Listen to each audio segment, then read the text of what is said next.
Nezinu, kurā laikā tapuši šī dziesma, jau kādu laiku atpakaļ droši vien, par lūkšanu kā telefonu līdzību. Jo, ja šobrīd mēs skatāmies, tad no telefona jau praktiski mēs gandrīz nešķiramies, ja? Bet kā ir ar savienību ar Dievu?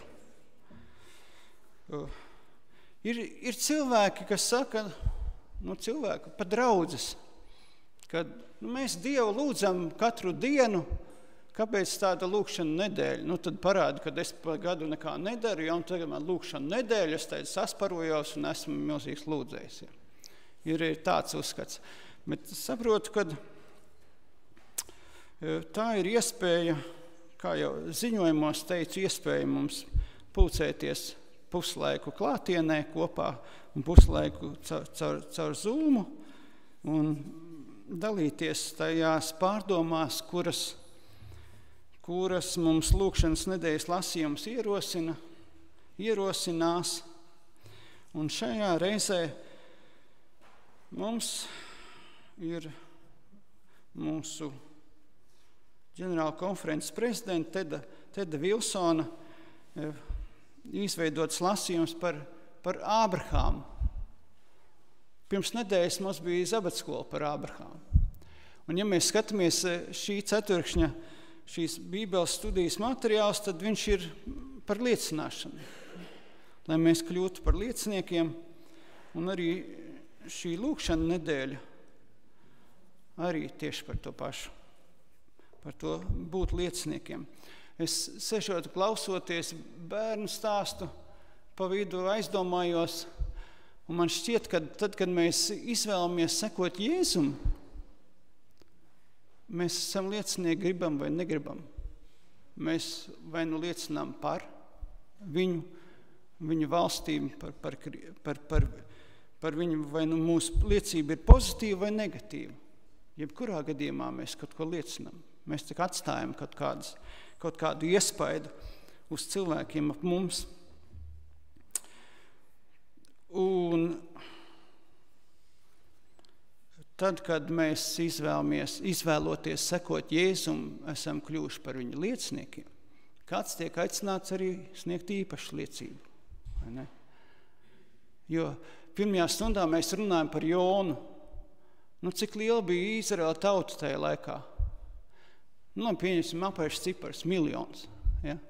Un tagad 1 miljons brauks uz atgriezt Ninivi. Viņi tur nevis atgriezt, bet viņi karotu. Ja 1 miljons nāk virsū. Visi liecinieki.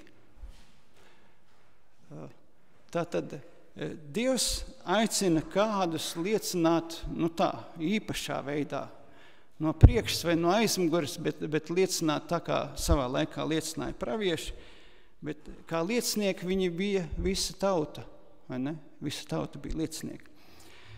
Tagad atgriežamies atpakaļ pie Ābrahāma, un ko tad mēs varam mācīties no viņa. Tā, ka mēs ar viņa dzīvi jau sastapāmies pirms nedēļas, pētot Bībeli par viņu kā liecinieku, tad mums viņa dzīve vairāk vai mazāk ir zināma. Un kā jūs raksturotu šo dzīvi? Jūs varat pārdomāt pie sevis, bet tā kā es jau to nedaudz iepriekš pārdomāju, tad man viņa dzīve raksturojas ar vienu vārdu pārbaudījumu. Kopš tā brīža, kad Dievs viņu aicināja. Tagad pie lasījuma. Tātad. Krašņā Ūras pilsēta, kas atradās senās Mezopotāmijas vidienē, varenās Eifrates krastos, bija bagātas impērijas centrs, kas piesaistīja tirgotājus no visas tolaik zināmās pasaules ar savu rosīgo ostu netālu no Persijas līča.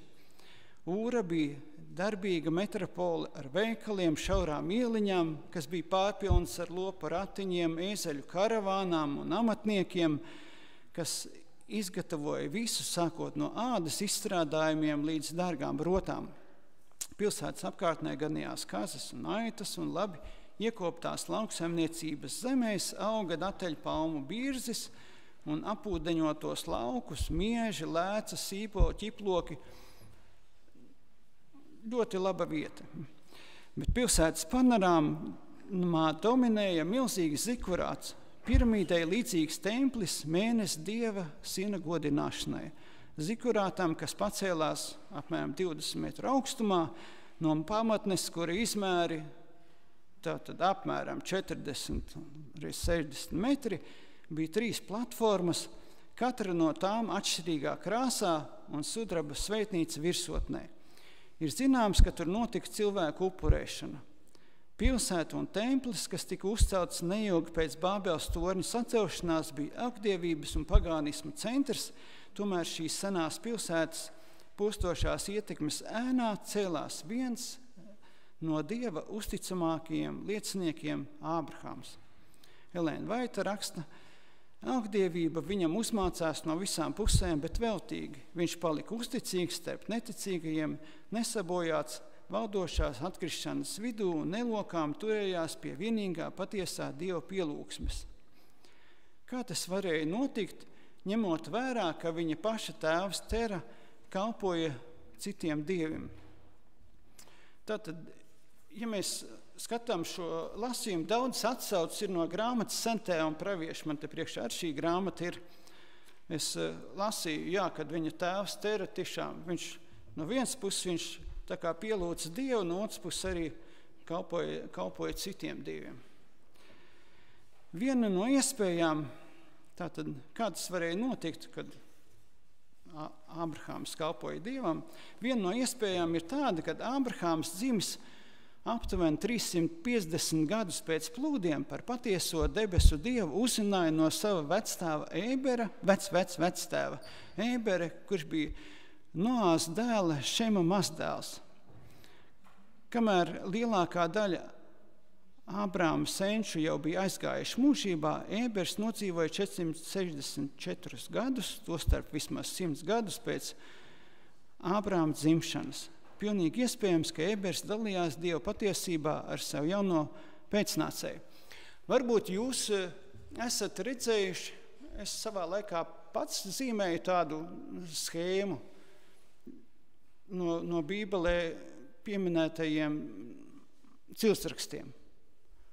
Tur tātad ir ciltsraksti līdz Noā, un pēc tam pēc Noā līdz Ābrahāmam ir atsevišķās nodaļās ir rakstīti šie ciltsraksti, tur ir pieminēts, cik sentēvi ilgi, cik viņš nodzīvoja, kurā gadā dzemdināja savu pirmdzimto un cik gadus nodzīvoja pēc tam, un kopējais tas vecums. Un tad, kad uztais šo tabulu, tad ir tā, kad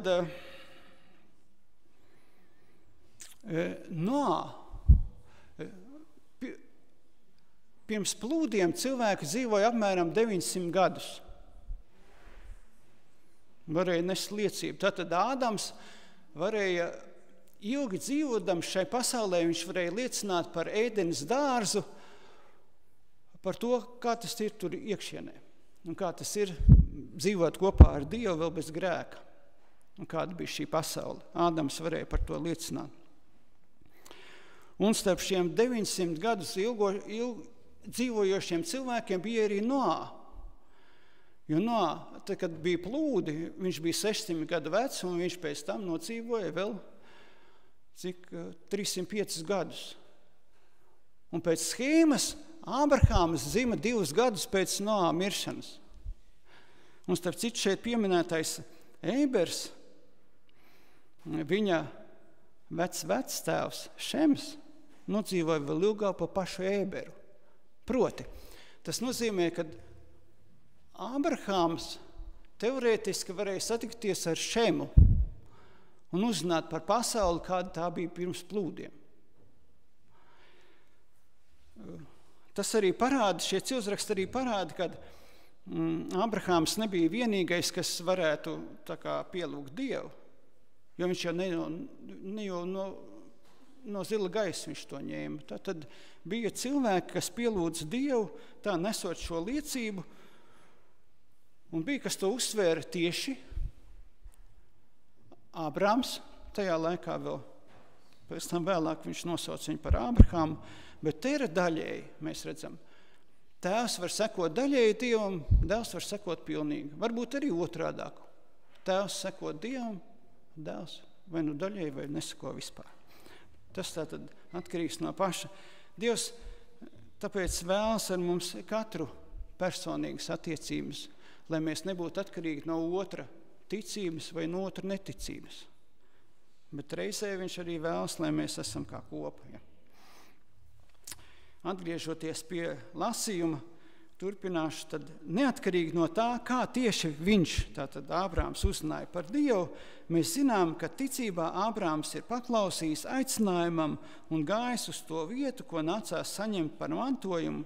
Viņš gāja, nezinādams, kurp viņš iet, uz to atsaucas tātad Ebreju vēstulē 11. nodaļā. Atstājot tolaik bagātāko un civilizētāko vietu uz zemes, Ābrahāms bija gatavs būt Dieva liecinieks, lai kurp tiktu aicināts doties. Īsumā aplūkosim, kādam personu lokam šis izcilais sentēvs liecināja. Kādu laiku atpakaļ mēs arī runājam arī saistībā par liecināšanu, par iziešanu no komforta zonas. Atceros vienu nedēļu mēs to komforta zonu, tad, kad šeit Ruta vadīja mums to Bībeles izpēte, ja, tad mēs runājam par iziešanu no komforta zonas. Viens ir tas, ka tu pats izdomā kaut kur aiziet. Un pēc tam bieži nāks pārdomāt, ja, atgriezties atpakaļ. Bet otrs ir tad, kad Dievs tevi aicina. Tas ir kaut kas cits. Un šeit Dieva aicināts Ābrahāms tātad iziet. Par to mēs lasām 1. Mūza 12. nodaļā. Ja. Pēc īsas uzturēšanās Hāranā, kur doma ir viņa tēvs, tātad viņi iziet no Kaldeju jūras uz Hāranu, tad Hāranā nomirst Ābrama tēvs, un viņš dodas, tātad Dieva aicināts dodas tālāk. Kopā ar Sārai savu sievu un brāļa dēlu Latu un ar visu mantību, ko tie bija ieguvuši. Un visas dvēseles, kādas tie Hāranā bija iemantojuši, un tie izgāja, lai dotos uz Kanānas zemi, un tie nogāja uz Kanānas zemi. Apmeties netālu no Sihemas, Ābrams vispirms uzcēla tur altāru tam kungam. Pārcēlies citur, viņš atkal uzcēla tur altāru tam kungam un piesauc tā kunga vārdu. Ik rīts un vakars Ābrams visu savu nometni saicināja uz upurēšanu. Tas bija viņa ģimenes dievkalpojums. Kad viņš pārcēlās uz jaunu vietu, altārs palika kā kluss liecinieks, visiem, kas gāja garām. Lai gan Ābrahāms ir ar vislielāko rūpību norobežojās no jebkādas viltus reliģijas, apkārtējie viņu pazina kā laipnu, pieklājīgu, taisnīgu cilvēku, kuru visi cienīja. Tātad mēs redzam, ka Ābrahāms ceļot šos altārus, viņš ir liecinieks gan savai saimei, ar to, ko viņš pats darīja un ko viņa kāds liecinieki redzēja, gan šeit mēs lasām arī par altāriem, ko viņš uzcēla un kas palika, un kur cilvēki pēc tam pie šiem altāriem varēja kavēties domās vai arī upurēt dzīvajam Dievam. Droši vien, kad bija veids, kā atšķirs Dieva altārs no elka altāra. Liecinieks plašākai sabiedrībai. Ābrahāms bija miermīlīgs. Kad starp viņa un Lata ganiem izcēlās nesaskaņas, viņš lūdza, lai nebūtu strīdus starp mani un tevi, starp maniem ganiem un taviem ganiem, jo mēs esam brāļi, vai visa zeme nav tavā priekšā. Labāk šķiries no manis, ja tu gribi iet pa kreisi, es iešu pa labi, bet ja tu gribi iet pa labi, es iešu pa kreisi.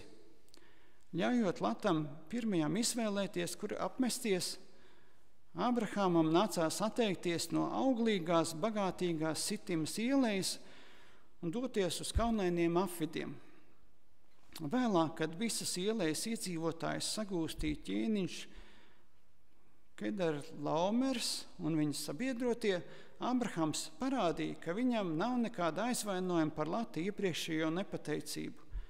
Radniecības jūtu aizkustināts, viņš nolēma Latu glābt. Meklējot vispirms Dievu padomu, Ābrahāms gatavojās karam. Uzvara bija ātra un pilnīga, visi gūstekņi un mantas tika atgūtas, visu godu par uzvaru Ābrahāms deva Dievam. Ja atceramies, ka tad, kad viņš atgriezās un Sodomas ķēniņš viņam novēlēja to laupījumu, ko viņš bija iegūs, tad viņš teica, nē, es no tevis neņemšu to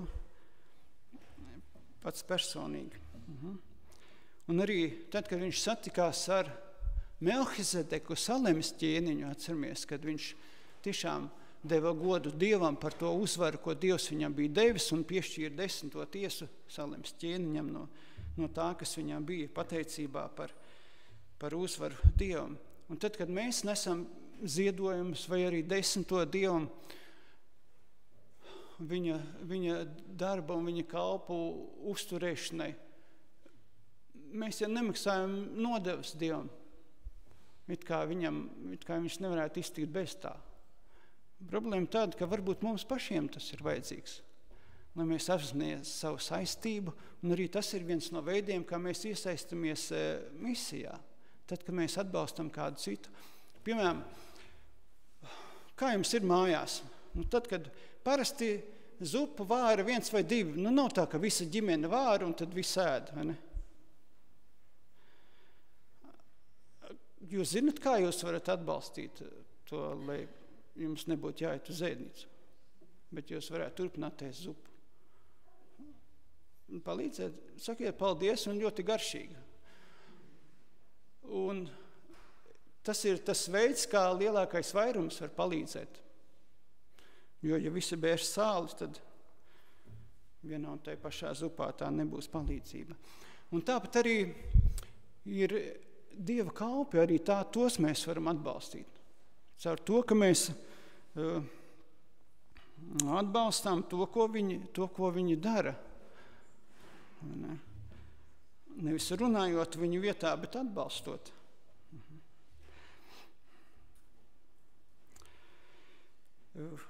Tātad atgriežos pie lasījuma, kas faktiski šajā brīdī ir atkal citāts no sentēviem praviešiem.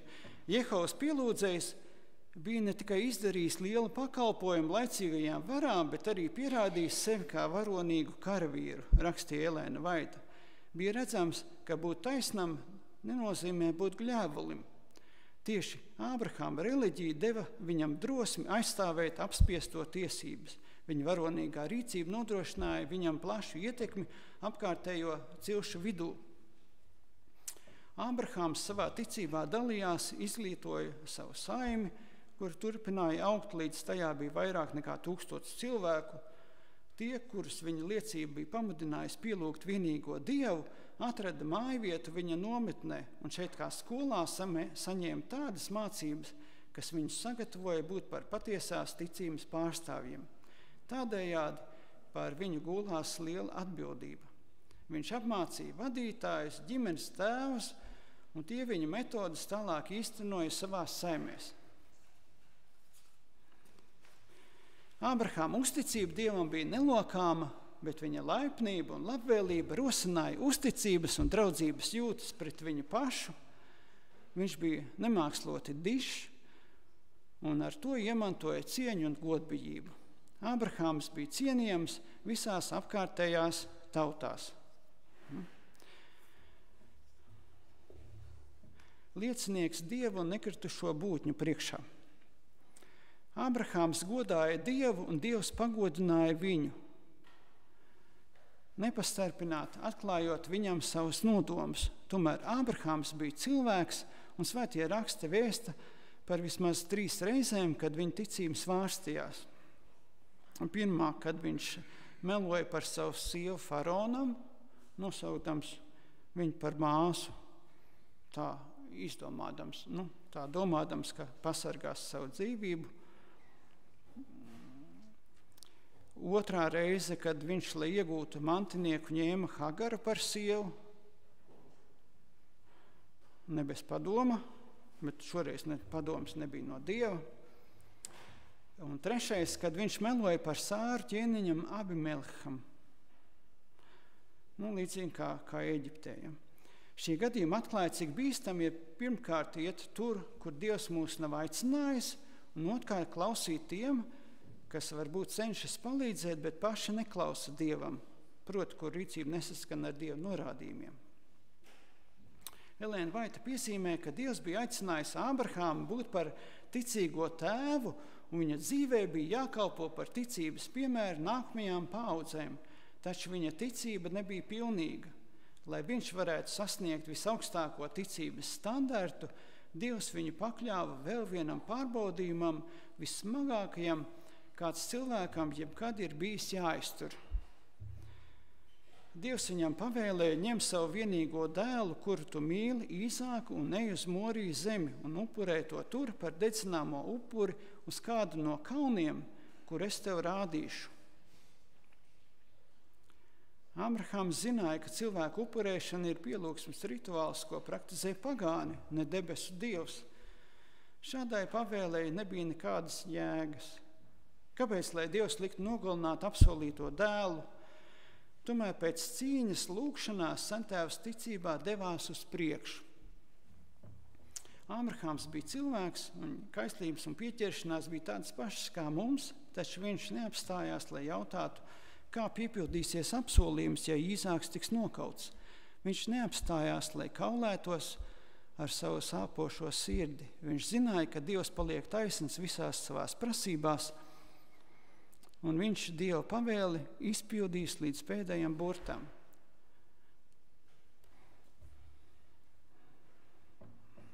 Kā Ebreju vēstulē 11. nodaļā, Ebreju vēstule 11. nodaļa, tur 17. līdz 19. pāns par šo ir teikts.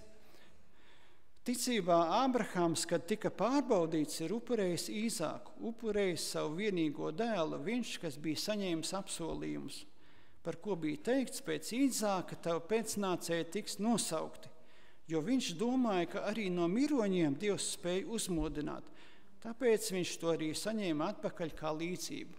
Šeit mēs redzam, ka Ābrahams iepriekš Ēģiptē, baidīdamies par savu dzīvību, neuzticējās Dievam. Dievs bija apsolījis, es tev darīšu par lielu dzimumu. Ābrahams saprata, ka viņam tā kā sevi jāpasargā, lai Dievs šo apsolījumu piepildītu. Tālāk, kad viņš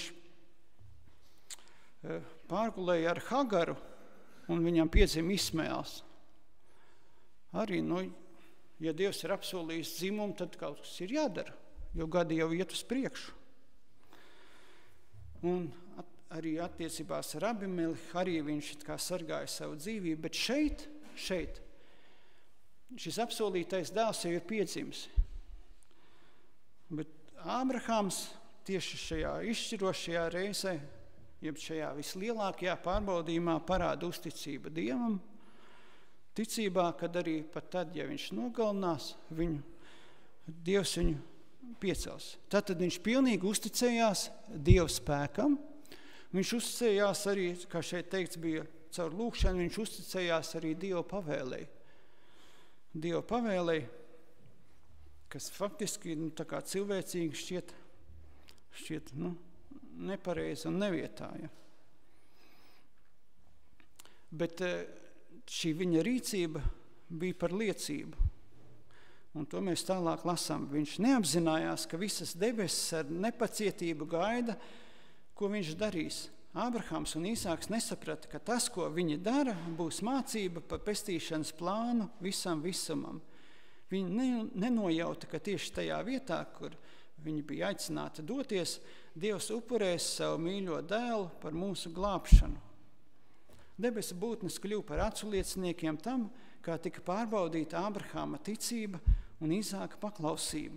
Visas debesis ar izbrīnu un apbrīnu vēroja Ābrahama nemainīgo paklausību. Visas debesis aplaudēja viņa uzticībai, Sātana apsūdzības izrādījās nepatiesas, Dieva derība, ko Ābrahāms apstiprināja ar zvērestu, visumu saprātīgo būtņu priekšā liecināja, ka paklausība tiks atalgota. Interesanti, ka viņam bija jādodas uz Moriju zemi un uz kādu kalnu. Un vēlāk šeit mēs lasījām, ka tieši uz šī paša kalna tika upurēts Kristus, bet vēl pa vidu. Ja atcerieties, tad Dāvida dienās bija jau laiks pagājis, un šis kalns nav vienkārši tāda stāva virsotne, tā kā Zilamkalnam, piemēram, bet tāda kā kalna mugura. Un tur uz tās kalna muguras jau Dāvida dienās jau bija uzcelta jau pilsēta,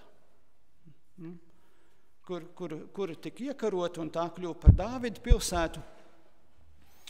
Bet tā pilsēta neaizņēma visu kalna muguru. Un tad reiz, kad Dāvidam ienāca prātā doma skaitīt Izraēlu tautu, atcerieties, ja, rakstīts, velns viņam iedeva tādu domu galvā. Tas izsauca Dievu nepatiku, vai ne? Dievu nepatiku un tā saīsinot stāstu. Dieva eņģelis nāca tagad iznīcināt vai visu Jeruzalem, jeb daļu Jeruzalemes. Ja? Un tajā brīdī, kad Dāvids viņu ieraudzīja, šis eņģelis atradās uz tā kalna, un to vietu tieši sauc par Arnona klonu. Nezinu, ko viņš, varbūt kaut kas saistīts ar labību. Tad Dāvids nopirka šo klonu, viņš Dievu pamācīs tur uzcēla altāri, upurēja Dievam, un tad eņģelis saņēma ziņu no Dieva, labi, neposti Jeruzalemi. Šī pašā vietā, ja nemaldos, kurā tad bija, 2. laiku grāmatā, 3. nodaļā, 1. pantā ir teikts, ka šī pašā vietā, tur, kur bija tas iznīcības eņģelis, un kura roka tika, kurš tika apstādināts šajā vietā. Vēlāk Salamans, viņa dēls, uzcēla templi, un tieši tajā vietā, kur Arnona klons. Un vēlāk mēs redzam, kad Jēzus arī uz šī paša kalna, bet jau ārpus pat Jeruzalemes, nevien tempļi, bet ārpus Jeruzalemes, viņš tur tika nogalināts.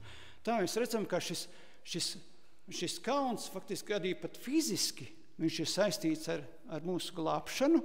Abrahams pirmais, paklausot Dievam, esot gatavs upurēt savu dēlu, atklāja šo Dievu glābšanas plānu, kad tēvs upurēs dēlu.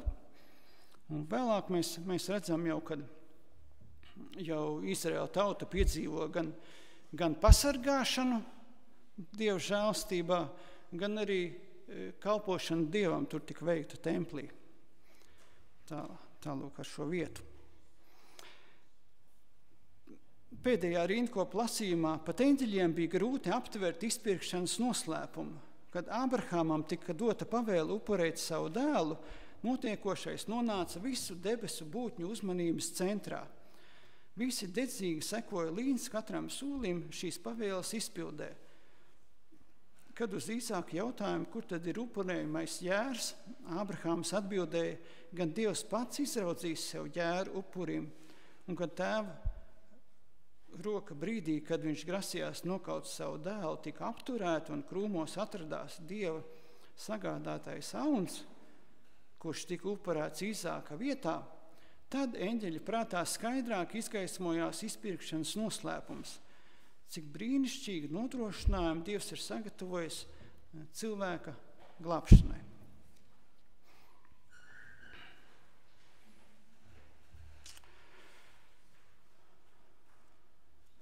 Ja mēs skatāmies uz Ābrahāma dzīvi, kā jau teicu, šī viņa dzīve man raksturojas ar pārbaudījumiem. Un interesanti, ka tieši grāmatā Sentajā un pravieši, jau šajā lasījumā tik daudz viņa ir citēta, es arī atradu vienu tādu rindkopu, kur gribētu nosīt, kas tiešā veidā saistīta ar mums šodien, kādēļ Dievs pieļauj pārbaudījumus mūsu dzīvē. Un kā tas ir saistīts ar liecināšanu. Dievs, tā ir faktiski nodaļa, kas saistīta ar Ābrahāma aicināšanu, 11. nodaļa, bet tur viena rindkopa. Dievs visos laikos savas ļaudis pārbauda bēdu ceplī. Tieši šīs cepļa karstumā no īstā kristīgā rakstura zelta atdalās sārņi. Jēzus vēro šo šķīstīšanas procesu. Viņš zina, kas vajadzīgs dārgā metāla attīrīšanai, lai tas atspoguļotu viņa mīlestības skaistumu. Tieši ar šādām sevišķām grūtībām Dievs audzina savus kalpus. Kungs redz, ka dažiem cilvēkiem ir spējas, kuras var izlietot viņa darbā. Un tad viņš pats šos cilvēkus pārbauda. Savā tālredzībā viņš tos ved caur tādiem apstākļiem, kas norūda raksturu un atklāja trūkumus un vājības, kuras tie paši pie sevis neapzinās. Kungs tiem dod iespēju šīs kļūdas izlabot un kļūt derīgiem viņa darbam. Viņš tiem uzrāda cilvēcisko vājumu, māca paļauties uz viņu, jo tikai viņš tiem var būt vienīgais palīgs un patvērums. Tā Dievs īsteno savu nodomu cilvēku labā. Tie tiek izglītoti, audzināti, vadīti, sagatavoti, izpildīt lielo uzdevumu, kura dēļ ir doti attiecīgie spēki. Kad Dievs tos pēc tam aicina rīkoties, tie ir gatavi, un debesu eņģeļi var apvienoties ar tiem virs zemes darāmajā darbā. Lūk. Tātad, ja mēs izvēlamies Dievu klātbūtni un atsaucamies viņam, tad Dievs ir paredzējis mūs sagatavot tam darbam, un grūtības ir viena lieta. Vēl kas šī pašā ebreju vēstulē 11. nodaļā par Ābrahāmu, tur ir tādi vārdi no 8. panta. Tātad, ticībā Ābrahāms ir paklausījis aicinājumam un gāja uz to vietu, ko nācās saņemt par mantojumu, gāja nezinādams, kurp viņš iet. Tas mums to mēs izlasījām. Ticībā viņš apmetās apsolītajā zemē kā svešinieks, dzīvodams teltīs ar Īsāku un Jēkabu, tā paša apsolījuma līdzdalībniekiem. Jo viņš gaidīja pilsētu ar stipriem pamatiem, kuras cēlējs un radītājs ir Dievs. Tad, kad es izlasīju šos vārdus, man pievērsās uzmanība tieši tam, kas tur rakstīts, ka viņš apmetās apsolītajā zemē kā svešinieks, dzīvodams teltīs ar Īsāku un Jēkabu. Viņš taču bija bagāts vīrs, liela īpašuma. Mēs zinām, ka tad, kad nomira viņa sieva Sāra, viņš nopirka tur kapa vietu, ja? Taču jau varēja nopirkt sev vietu mājai, ne jau tikai mājai, dārzam, dīķim, visam citam. Interesanti ir tas, kad atcerieties, ka tad,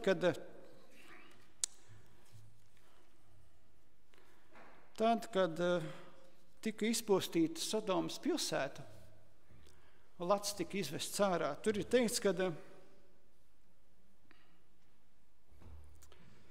tātad 19. nodaļa 1. Mūzes grāmatā izlasīšu, un jūs sapratīsiet varbūt kāpēc. Un 2 eņģeļi nonāca vakarā Sodomā, bet Lats dzīvoja Sodomas pievārtē. Un tos ieraudzījis, Lats cēlās viņa priekšā, palocījās ar savu vaigu līdz zemei.